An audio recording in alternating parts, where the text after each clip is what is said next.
La meg i et lite øyeblikk ta dere med tilbake til 2003. Verden fortsatt preget av terrorangrepene mot tvillingtårnene i New York kun 2 år tidligere.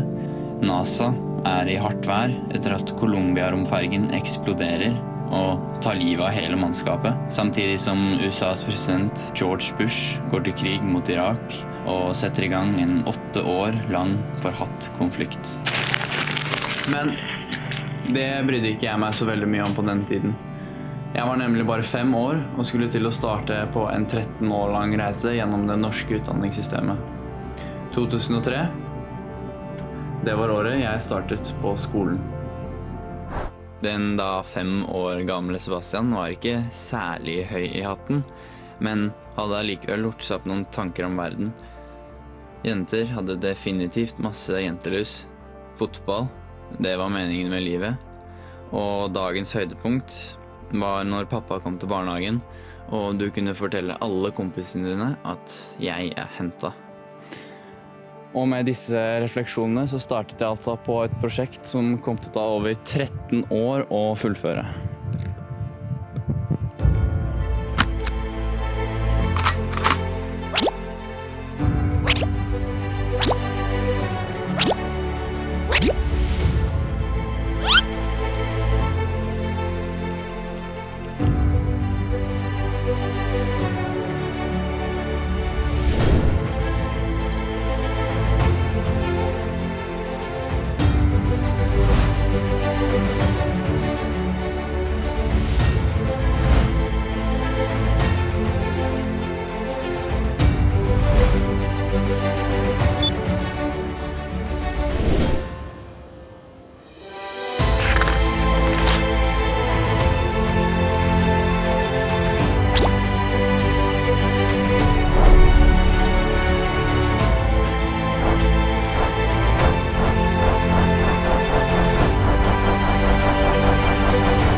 Men størrelsen og selve omfanget på 13 års skolegang, det tenkte ikke den 5 år gamle versjonen av meg selv så veldig mye på.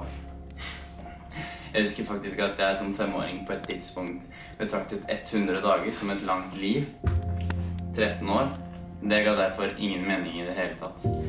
Fokuset som fersk førsteklassing i den norske skolen, det lå bare på det som var rett foran nesen. Noe som denne steinen tilfeldigvis gjorde den aller første dagen som jeg tilbrakte på skolen. Og på grunn av den litt uvanlige formen, så plukket han fra bakken og puttet den i lommen.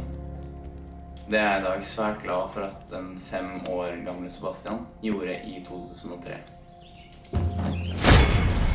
Dere skjønner, denne steinen minner meg på hver eneste dag den begrensningen som jeg har som et menneske. 13 år etter at jeg først fant den, så den ikke forandret i det hele tatt. Steinen ser helt lik ut nå som det den gjorde da den 5 år gamle versjonen av meg selv fant den i 2003. Sett i forhold til livet mitt, så det som om tiden også stille for den. Ja, som om mine 13 år i det norske skolesystemet ikke har eksistert.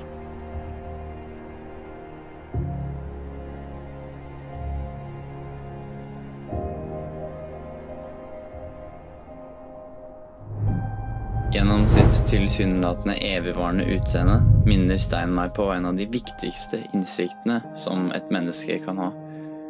Min tid på jorden, mitt lille øyeblikk i historien, ikke mer enn et punktum i fortellingen om universet. Tiden jeg har til rådighet svært begrenset, og blekner egentlig i forhold til det større bildet. Den med andre ord veldig dyrebar. Faktisk det mest verdifulle jeg har.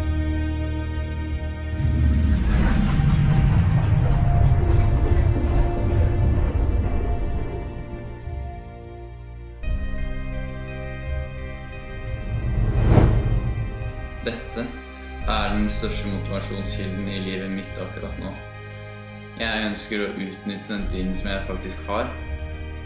Menneskelivets relativt korte tidsvindu er derfor ikke bare en begrensning, men også en stor fordel. Ettersom livet ikke er evig, så blir hvert sekund av det en sjelden og dermed verdifull ressurs. Dette gir oss grunn til å prioritere, til å være produktive, og kanskje aller viktigst, det gir oss grunn til å utnytte vårt lille øyeblikk i historien, ettersom det vil forsvinne like fort som det oppstod.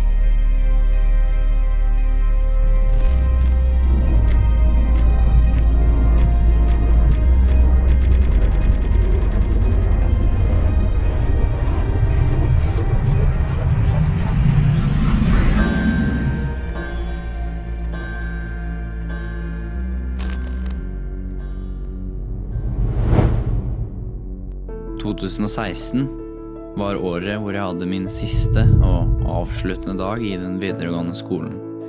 Det 13 år lange skoleprosjektet som jeg har snakket om, er med andre ord avsluttet. Så ja, jeg har akkurat fullført det prosjektet som jeg begynte på som 5-åring i 2003. Er jeg fornøyd? Nei. Jeg har altså begynt å smake på livet. Fra nå av og til jeg er død og begravet, så skal jeg ha konstant akselerasjon. Steinen minner meg på at tiden som jeg har igjen er begrenset, noe som gjør at den må utnyttes klokt. Jeg ønsker tross alt å utrette mest mulig før mitt øyeblikk er over.